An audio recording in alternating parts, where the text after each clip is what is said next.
حياكم الله جميعا، أهلا وسهلا بكم أيها الإخوة المتابعون والإخوة الحاضرون. بسم الله الرحمن الرحيم، وبه نستعين، وصلى الله تعالى على النبي الكريم.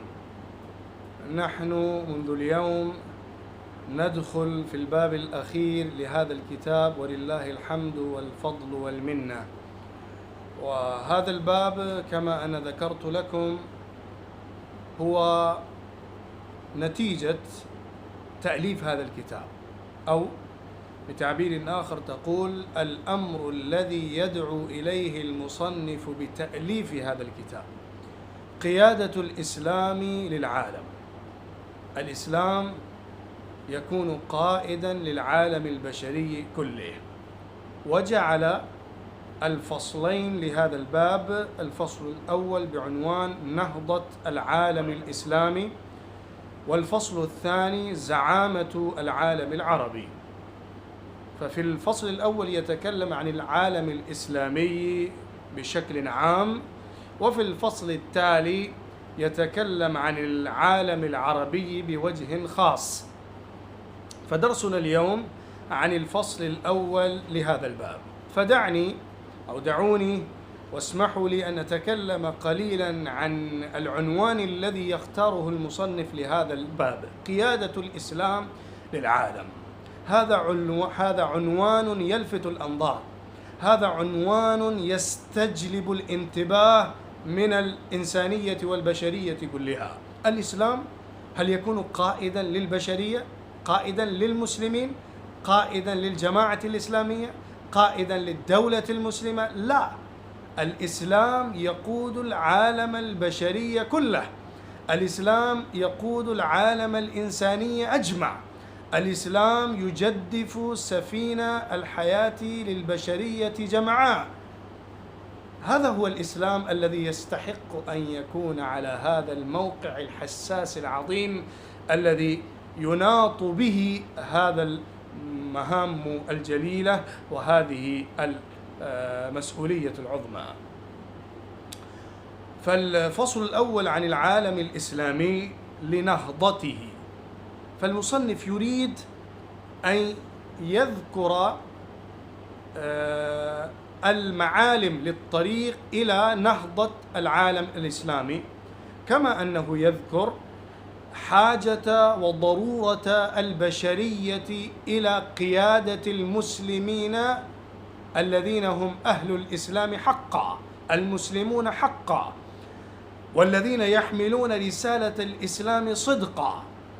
لا بد أن ينتهضوا، لا بد من نهضتهم، فالنهضة للمسلمين حقا ضرورة البشرية قبل أن تكون ضرورة المسلمين. فالكلام في هذا الفصل الذي نحن بصدده اليوم، نهضة العالم الإسلامي، مقسم في أمرين. الأمر الأول يتكلم عن الوضع الحالي للإنسانية وللدنيا كلها من الأخلاق والدين والفكر والاجتماع والاقتصاد خلاصة، والتفصيل موجود في الأبواب السابقة. والشطر الثاني لهذا الفصل كلام عن مؤهلات المسلمين القادة لأن يكونوا ربان السفينة، سفينة الحياة البشرية، كيف يستحقون أن ينضموا إلى موكب قيادة البشرية، كيف يتأهلون أن يتبوأوا مقعد القيادة العالمية، ما هو الطريق للوصول إلى قيادة البشرية جمعاء، ما هي الصفات المستلزمة لنهضة المسلمين من جديد، ما هي الشروط التي لا بد منها للمسلمين أن يوفروها لعودتهم إلى مجدهم القديم، ما هي الأمور التي لا محيد عنها للأمة الإسلامية لاسترجاع منصبها ومهمتها وسالف عظمتها وفضلها ومكانتها العظيمة، ما هي الأمور التي لا بد من الانتباه بها. سوف يتكلم في الشطر الثاني عن هذه الأمور والخصال العظيمة. فنتكلم عن الشطر الأول بالإيجاز، وهو بالخلاصة يذكر المصنف أن العالم البشري أجمع متجه إلى الجاهلية من جديد. الجاهلية تلبس ثيابا جديدة، الجاهلية تكتسي قمصانا قشيبة وجديدة، فإنها تغير المظاهر، تلبس الثياب المتغيرة، تتغير أثيابها، تتغير أحوالها وصورها وأشكالها، لكن الأصل واحد والحقيقة لا تتغير. فالجاهلية التي كانت قبل الإسلام تعود من جديد بالحضارة والفكرة والنظريات والثقافة والمدنية المعاصرة التي هي غربية المنشأ والواقع، بل شرقية الواقع أيضا بتأثير الغرب.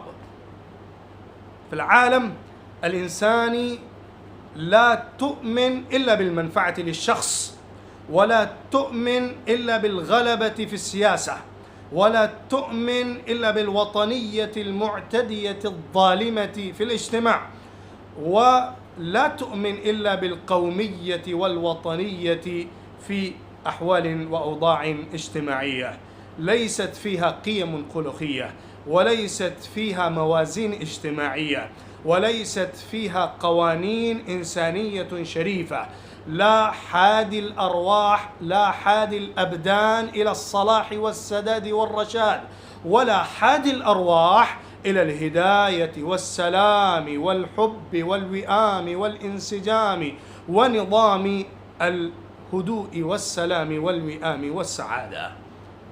أوروبا تأخذ بناصية العالم، أوروبا تسير في المدنية والثقافة والحضارة سيرا حثيثا، لكن السير متجه إلى الدمار. الإنسان بهذا الفكر الغربي المعاصر، وبهذه الحضارة الأوروبية الجديدة، وبهذه الثقافة الأوروبية المعاصرة، وبهذه المدنية الموبوءة النتنة الفاشلة، الإنسان يتجه إلى هلاك خلقي وديني وقيمي في المجتمع الإنساني. والإنسان يسير على أسرع قطار، بل يطير في الفضاء، ويسبح في الماء، ويغوص في البحار، ويمشي على الأسلاك الفضائية، بل الإنسان يصير فوق القوة البشرية العادية ربما لا يتصورها الإنسان قبل قرون قريبة. لكن الإنسان في نفس الوقت إذا ازداد قطاره يستبطئ خلقه. في نفس الوقت الإنسان في الأخلاق والميول والأفكار والاجتماع والاقتصاد والمعاشرة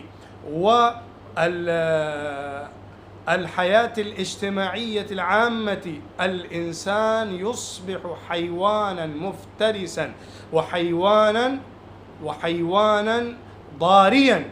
الإنسان لا يعتمد عليه بسبب هذه المدنية وبسبب هذه الجاهلية العائدة إلى البشرية. فالجاهلية بثوبها الجديد تعود، والفتن ورذائل الأخلاق لا تزال حية في المجتمع. وليست المصيبة في أوروبا فحسب، أو ليست الجاهلية حية في الغرب فقط، ولكنها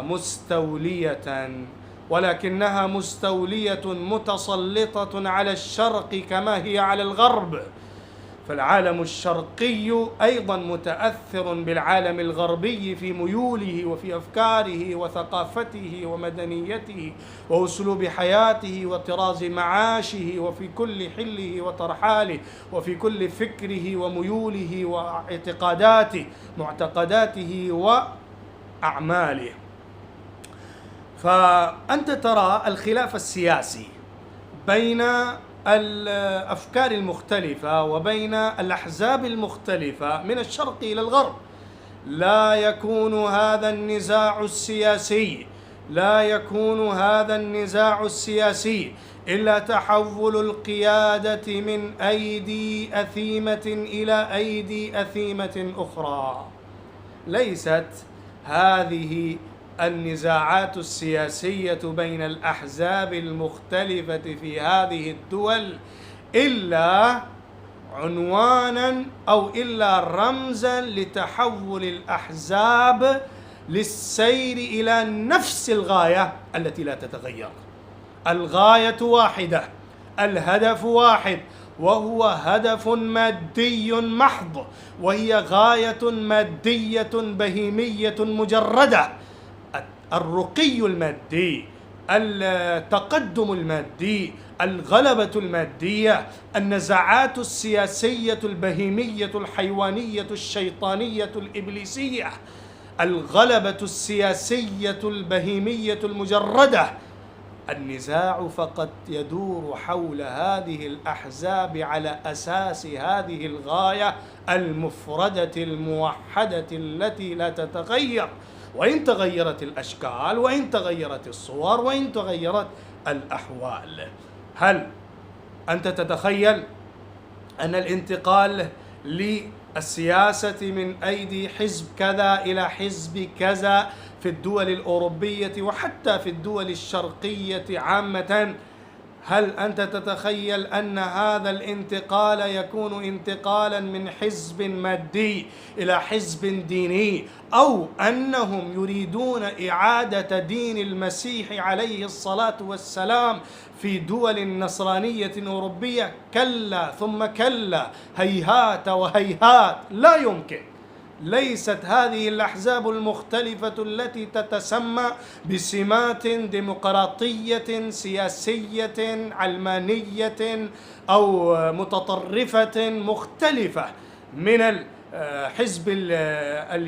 حزب اليمين أو حزب اليسار، كلهم لا يتجهون إلا إلى جهة المادية، إلا إلى جهة سياسية بهيمية مجردة لا زيادة عليها وإن تغيرت الأشكال والصور. فإذا أنت ترى النزاع بين الشيوعية وبين الماركسية والشيوعية مع الأفكار والنظريات والفلسفات الأخرى، فلا تتخيل ولا تتصور أن هذا النزاع أو هذا الاختلاف على أساس تغيير نظام الحياة على أصله، كلا، إنما هو تغيير نمط الحياة، والغرض واحد، تغيير أسلوب السياسة والمعاش أو النظر والفكر، والهدف واحد. فالصور تتغير والأخلاق والاجتماع لا يتغيران. فروسيا الشيوعية لم تكن مختلفة من بريطانيا ومن فرنسا ومن دول أوروبية التي لا تؤمن بالشيوعية في مبدئها. فالحضارة الغربية هي الأصل، وثمارها الشيوعية والماركسية والنظريات الأخرى. إذا كنا نتكلم عن الدول الآسيوية والشعوب الشرقية، فنقول صراحة إن الدول الآسيوية اليوم من الدول الإسلامية والدول الغير المسلمة، من الدول العربية وغير العربية، لا تعتقد إلا نفس الاعتقاد الذي نراه في أوروبا. هذا الاعتقاد الذي يؤمن بالمادية وينكر ما وراء المحسوس، ولا يتفكر ولا يسعى إلا للرفاهية المادية والرقي المادي والازدهار المادي والحضاري والمدني الإنساني الحيواني البهيمي المجرد لا زيادة عليه.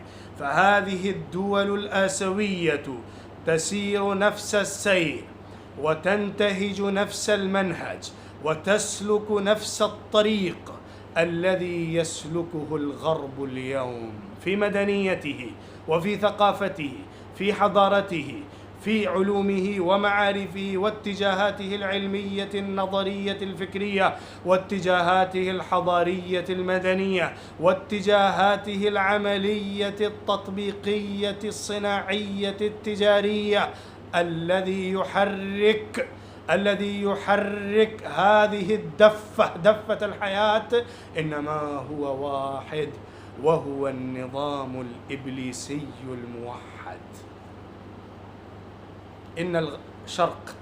إن الدول الشرقية التي استعمرت بيد الغرب إنها تحررت بالجهاد المستمر المرير الطويل من أيدي الغرب، إنها تحررت من أيدي الأجانب النزلاء، ولم ترضى بأن تكون تحت سيطرة سياسة الغرب وقيادة الغرب عسكريا وسياسيا.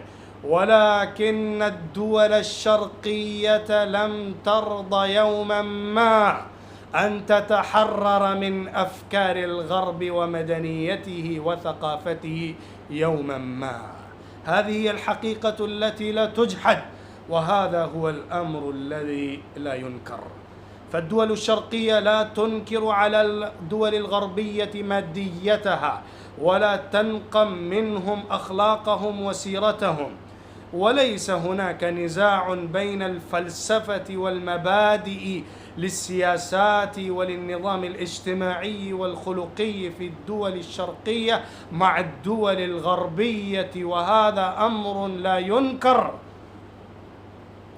بل يذكر المصنف غريبا جدا: إن القيادة إذا أتت إلى قادة الدول الشرقية بعد تحرر هذه الدول من المستعمرين الغربيين، فكانت الفضائح والبشائع والمجازر مع الإنسانية أبشع وأشد وأرذل وأدنى وأرزل من البشائع ومن الرذائل ومن المجازر التي ارتكبتها الدول المستعمرة الغربية. خذ مثالا للشرق الأوسط، خذ مثالا للصين مع الدول التي تأتي تحت سيطرة الصين، خذ مثالا لروسيا، الاتحاد السوفيتي والدول التي تأتي تحت الاتحاد السوفيتي حتى تحررت. ما هي المجازر البشرية التي ارتكبتها هذه الدول الشرقية؟ وما هي المجازر التي ارتكبتها القوات الحاكمة في الدول العربية بذاتها، من العراق والحرب التي جرت بالعراق مع إيران ثم مع الكويت ومع الدول الأخرى. طبعا هذه الأمور هذه الحروب وقعت بعد تأليف هذا الكتاب، لكننا نقتبس بما قال المصنف الحقائق التي وقعت ولا تزال تقع. وفي يومنا المعاصر ماذا يحدث بالعالم العربي وبالشرق الأوسط من المجازر البشعة ومن المظالم والمهالك الإنسانية الشديدة؟ ما هي الأمور التي تحدث كل يوم مما يتندى لها جبين البشرية، جبين الحياء للإنسانية كلها وللدول الإنسانية جمعاء؟ ماذا تفعل القوات الحاكمة مع شعبها المظلوم المضطهد المنكوب من المظالم ومن المجازر الإنسانية الشديدة؟ لماذا يقع كل ذلك؟ هل تعلم يا إخوتي؟ هل تعلم يا أخي؟ لم يكن ذلك أبدا ما بأن هذه القوات تريد أن تأتي بالإسلام أو تعمل على الإسلام، أو هذه حقيقة الدول المسلمة إذا عادت إلى سيطرة الإسلام أو إذا عادت إلى سيطرة القوة المسلمة في هذه الدول الشرقية. إنها إساءة إلى الإسلام، والله إساءة، إنها إساءة إلى الإسلام والله إساءة. والإسلام منه بريء، والمسلمون الصادقون الأوفياء منه براء. كل هذه المصائب بقول واحد وبلفظ واحد بسبب تبعة الغرب، وبسبب تقليد الحضارة الأوروبية تقليدا أعمى. كل ذلك لأجل إشباع نهامة الدول الغربية، ولأجل تقليد ثقافة أوروبا في الدول الشرقية التي لا تؤمن بنفس الاعتقاد الذي يعتقده الغرب. هذه الطامة الكبرى تقع ولا تزال تقع في الدول الشرقية وفي الشرق الأوسط بالتحديد، حتى بعد تحرر هذه الدول من الاستعمار الغربي البريطاني والفرنسي والبرتغالي والإيطالي، والدول التي حكمت على هذه الدول واستبدت واستعمرت. لكن أذناب وأذيال هذه القوة المستعمرة لا تزال باقية في الدول الشرقية وفي الدول الإسلامية، وما هي إلا تبع للغرب، وما هي إلا أذناب للغرب، وما هي إلا أذيال للثقافة الغربية. فإنها تجحد كل الحقائق الأرضية الجغرافية، وكل الأمور التاريخية الواقعة، وكل المسلمات الإسلامية الثابتة، ولا تعتقد إلا اعتقادا ماديا، إلا اعتقادا يدعو إلى بقاء سلطان هذه القوة الحاكمة. الفضائع والبشائع والمجازر حدثت ولا تزال تحدث اليوم كما نراها في الشرق الأوسط وفي الدول العربية والإسلامية، بسبب هذا الإفلاس الديني والإفلاس الخلقي وعدم قيادة الإسلام لهذه الدول. بل الذين يقودون من وراء الستار هم الغرب والدول الغربية بصور مختلفة، والأيدي الغربية الأثيمة. فالأمم الشرقية أفلست في الدين والأخلاق كما أفلست الدول الغربية والدول الأوروبية في الدين والاجتماع. والطبقة الحاكمة أشرئبت بحب المال والمادة وبالجشع وبالنهم على الحياة والتهام كل حطام الدنيا، والتهام كل لذائذ الدنيا وزخارف الحياة.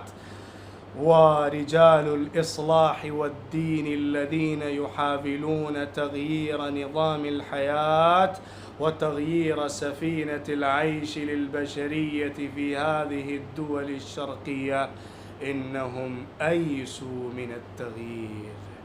يقول المصنف تعبيرا غريبا افهموه يا إخوتي، يقول: إن خلق أمة بأسرها إيجاد أمة جديدة أسهل وأيسر من إصلاح هذه الأمم وتهذيبها.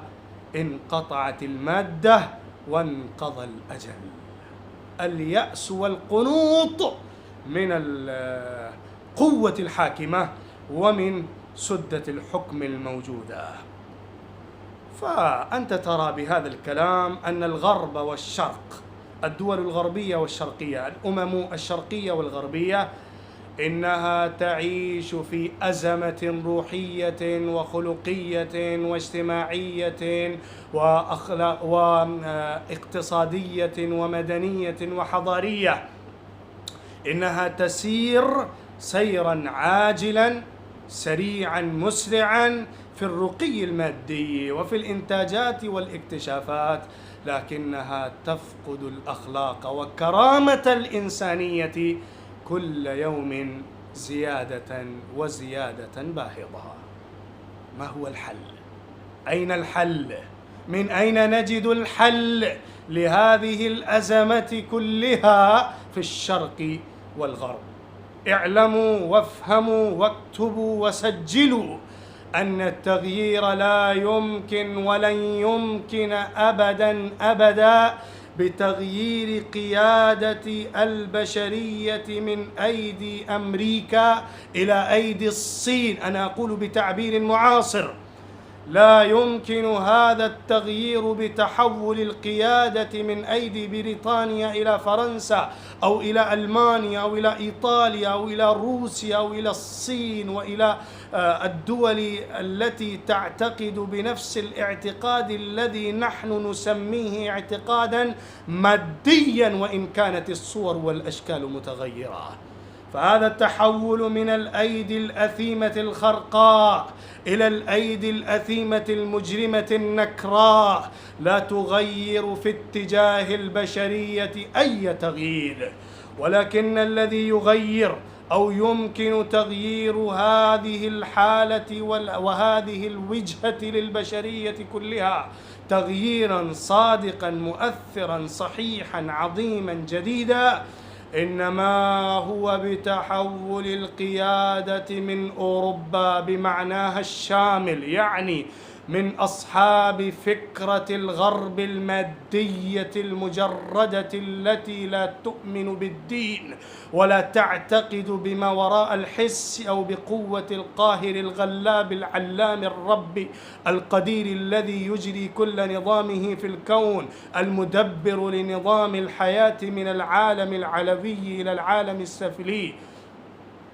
من هذه الأيدي أو من هذه القيادة يجب التحول إلى قيادة الإسلام، إلى قيادة العالم الإسلامي، ليس العالم الإسلامي الذي نحن نسميه العالم الإسلامي اليوم من الدول العربية إلى الدولة التركية والدولة الآسيوية أو الدول التي نسميها إسلامية. إنها ليست إسلامية، إنها لا تمثل الإسلام، بل إنها دولة للمسلمين، الأغلبية فيها المسلمون. فليس القصد من التحول لهذه القيادة من أوروبا إلى العالم الإسلامي بالعالم المعاصر اليوم، ولكن التحول يكون تحول القيادة من فكرة أوروبا إلى فكرة الإسلام، من ثقافة أوروبا إلى ثقافة الإسلام، من قيادة فكرة المادة إلى قيادة فكرة الإسلام والدين الصحيح. هذا هو التحول الذي يغير كل التغييرات. وللعالم الإسلامي أن يقوم من جديد، للعالم الإسلامي أن ينتهض من جديد، للعالم الإسلامي أن يستيقظ من سباته العميق. هذا هو الواجب المحتوم على العالم الإسلامي إذا أراد أن يغير شيئا ما. فالمهمة نيطت بالأمة الإسلامية جمعاء، فالمهمة نيطت بالأمة الإسلامية جمعاء، وهذه المهمة نيطت بها بقول الله سبحانه وتعالى: كنتم خير أمة أخرجت للناس تأمرون بالمعروف وتنهون عن المنكر وتؤمنون بالله وكذلك جعلناكم أمة وسطا لتكونوا شهداء على الناس. شهداء على الناس ليس في الآخرة فقط، بل في الدنيا أيضا. أنتم تراقبون الناس، أنتم تراقبون البشرية، أنتم تراقبون كل نظام الحياة الإنساني. هذا هو الواجب على الأمة الإسلامية. ولكن المصيبة أن العالم الإسلامي على أثر أوروبا. المصنف يقول: ويبكي على العالم الإسلامي. انظر إلى عواصم الدول الإسلامية، انظروا إلى البلدان الكبرى للمسلمين، انظروا إلى الحواضر العظمى للمسلمين في الدنيا. كم حواضر، كم بلدان، كم قوة، وكم عندهم من الدول وبلاد. لكن أين الإسلام؟ أين نظام الإسلام؟ أين نظام الحكم الإسلامي؟ هل أنت تستطيع أن تقدم مثالا واحدا يستحق أن نسميه نظاما إسلاميا عمليا واقعيا على أرض الواقع. هل يمكن لك أن تقدم نموذجا واحدا في وقتك اليوم؟ لا، لا يوجد الإسلام المعمول حتى في الدول التي تدعي أنها إسلامية. فهذه الدول الإسلامية أو عامة المسلمين في هذه الدول الآسيوية والإسلامية رضيت أن تكون ساقة عسكر الجاهلية الغربية أو الحضارة الأوروبية، لم يقبلوا أن يكونوا قادة الجيش الإسلامي. كان من حقهم المشروع، وكان من حقهم التاريخي، وكان من حقهم الذي يستحقونه بواقعهم وبثقافتهم وبتراثهم وبدينهم وبالخلافة التي نيطت بهم. إنهم يستحقون أن يكونوا قادة العالم الإسلامي، ولكنهم رضوا أن يكونوا أذناب وأذيال الدول الغربية تمتص ضروعها، فإنها تقدم كل حياتها للدول الغربية، كل مالها للدول الغربية. فالفلسفة الغربية والفكرة الغربية المادية سائدة في الدول الإسلامية. هذا هو الواقع، هذا هو الأمر الذي لا ينكر. فالمنافع والمصالح الشخصية واللذة الدنيوية والقومية والوطنية والتعصب أو بل العصبية الوطنية لا تزال حية بل قوية في الدول الإسلامية، وتقديس الأقوام فوق تقديس الإسلام. هذا هو الواقع، وهذه الحقيقة التي نراها ونشاهدها في العالم الإسلامي. لكن يقول المصنف: المسلمون على علاتهم، يعني على ضعفهم وعلى ما فيهم من النقصان، هم موئل الإنسانية وأمل المستقبل. المسلمون هم الذين يستحقون أن يصلحوا البشرية. المسلمون هم على الرغم من كل ضعف طارئ أو متغلغل فيهم وفي بلدانهم هم الأمة الوحيدة في كل الدنيا على وجه الأرض التي يعزم عليها دينها أن تراقب سير العالم وتحاسب الأمم وتراقب الأقوام على الأخلاق والأعمال والنزعات والميول والأفكار. المسلمون هم الذين يحملون عندهم ويحملون في تراثهم ما يقودون به البشرية إلى الفضائل والمكارم والأخلاق النبيلة.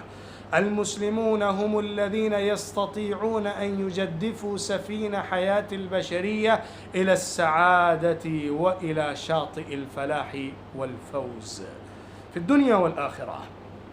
هذه هي الأمة التي هي خطر على الجاهلية. المسلمون كان الضعف فيهم موجود في نظام سياسي حكمي، لكن المسلمون كأمة، المسلمون كقوم صاحب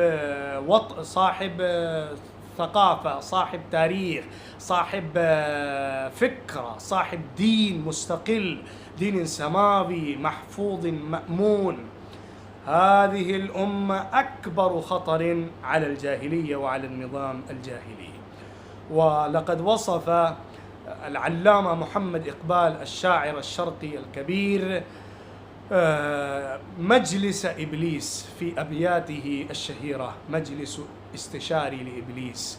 وقد ذكر فيه كيف تظهر الشيوعية وكيف تظهر الجمهورية، كيف تأتي الدكتاتورية، الأشكال المختلفة للنظام السياسي والاقتصادي والاجتماعي في الدنيا الناشئة من فكرة غربية مادية.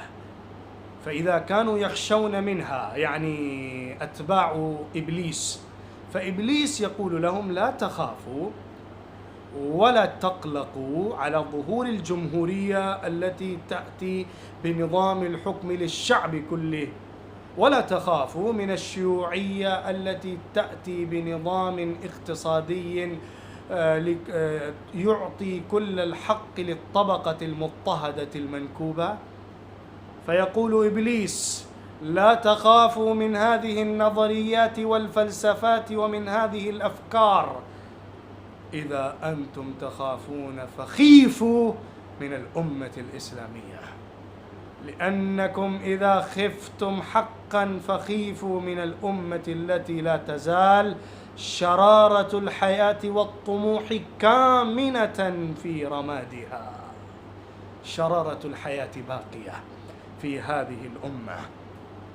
الإسلام، يقول إبليس، الإسلام هو فتنة الغد وداهية المستقبل، ليست الاشتراكية أو الشيوعية.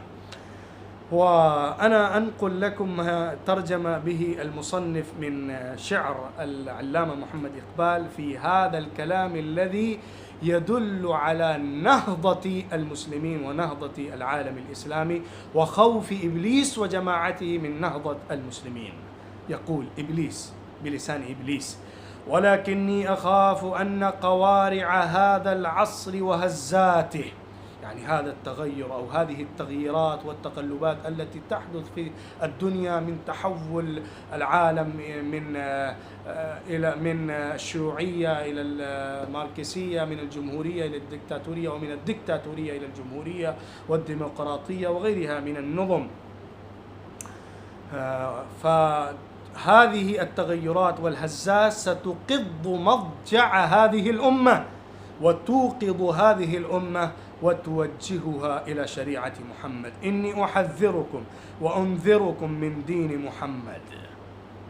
ويقول بعد ذلك: أي ثورة أعظم وأي انقلاب أشد خطرا مما أحدثه هذا الدين في عالم الفكر والعمل، يوم صرخ أن الأرض لله لا للملوك والسلاطين.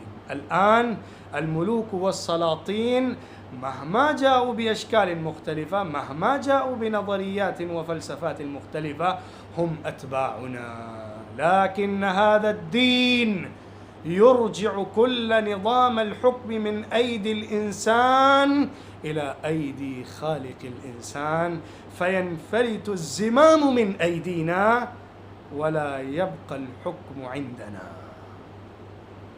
فاجتهدوا، يقول إبليس: اجتهدوا أن يطول ليل هذه الأمة ويبطئ سحره.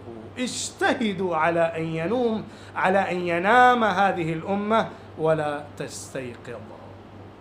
يا ويلتنا ويا شقوتنا لو انتبهت هذه الأمة واستيقظت، التي يعزم عليها دينها أن تراقب الأمم وتعسه.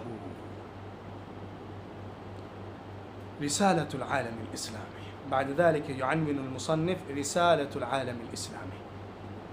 ما هو الأمر الذي لا بد من تحمله والعض عليه للعالم الإسلامي أو على العالم الإسلامي؟ لا بد من العودة إلى رسالة إسلامية خالدة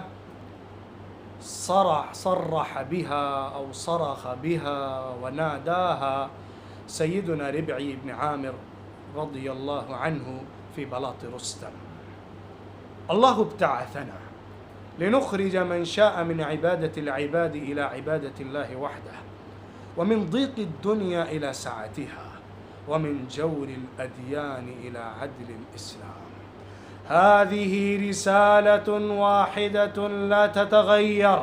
هذه رسالة كانت معمولة وعاملة ومؤثرة في القرن السادس المسيحي، كما هي عاملة ومعمولة ومؤثرة ومفيدة وحية بحيويتها ومؤثرة بنافعيتها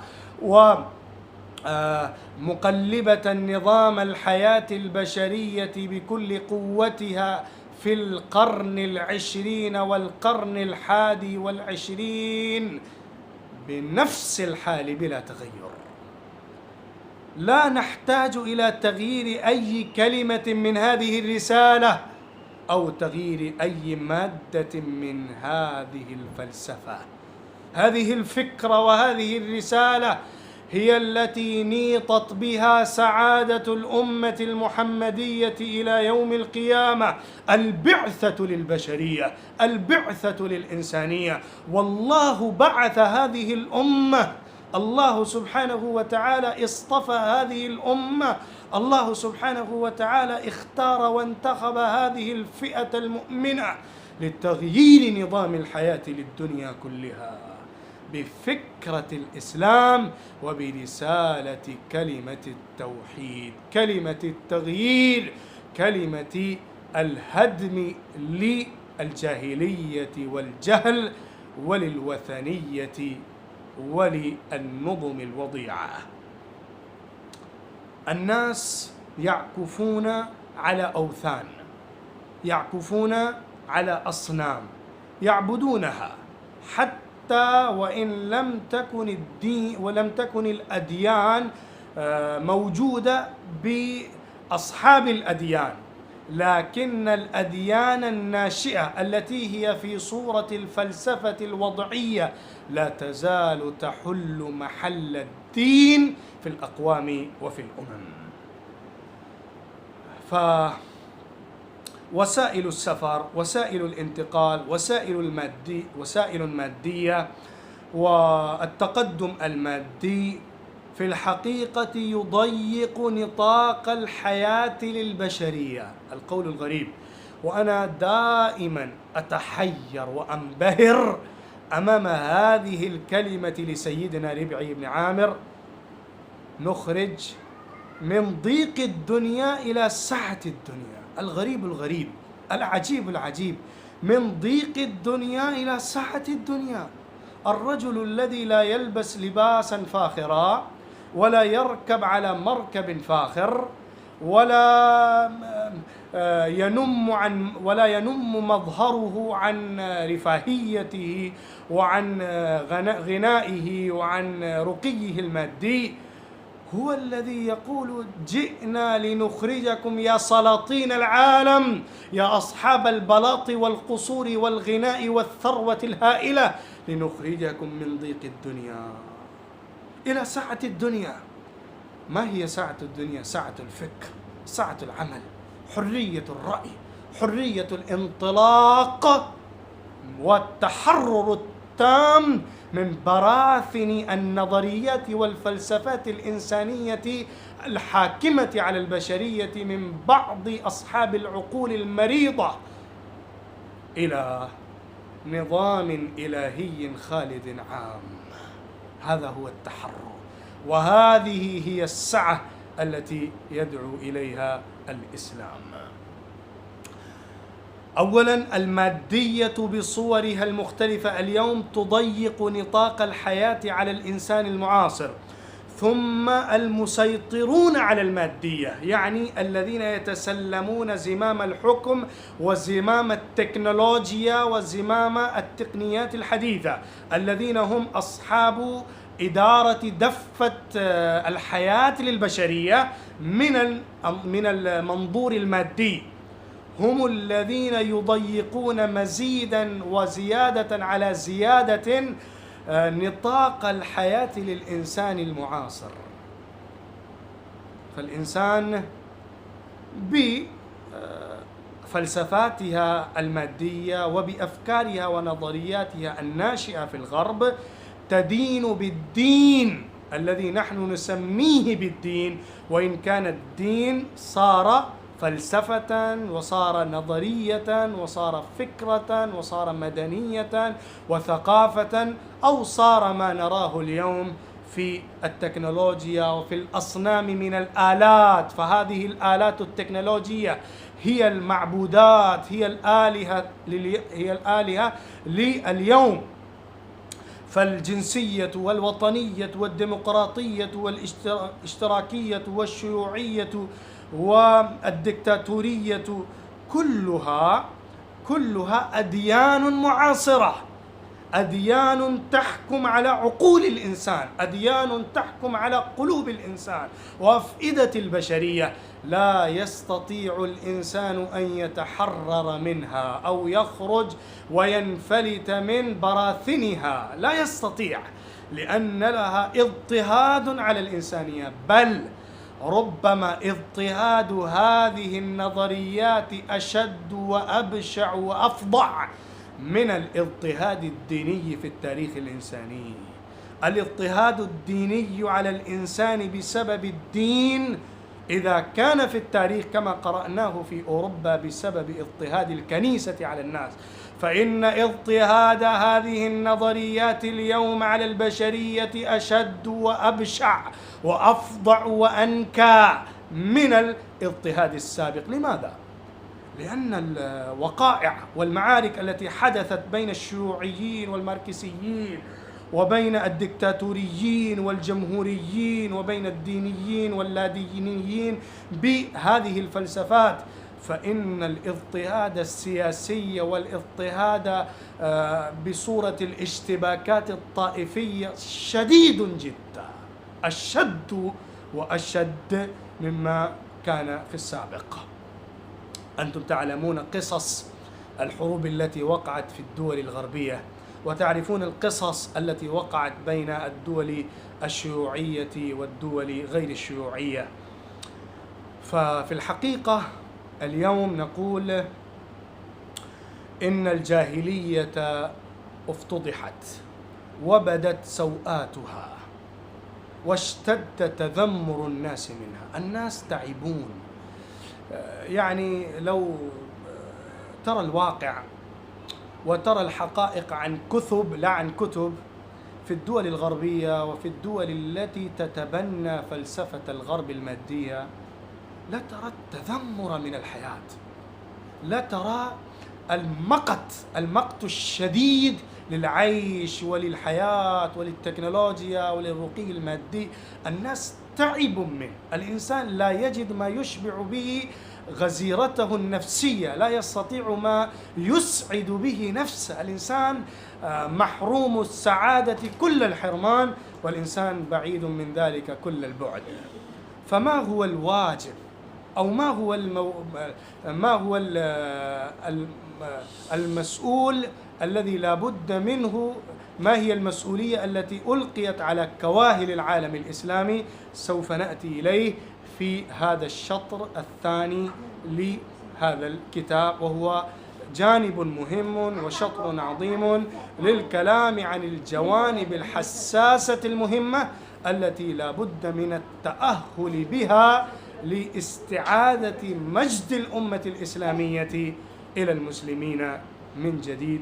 سوف نتكلم عن هذا الشطر في الدرس الآتي إن شاء الله، لأنه يعني ليس بقصير أو ليس بمختصر وقليل.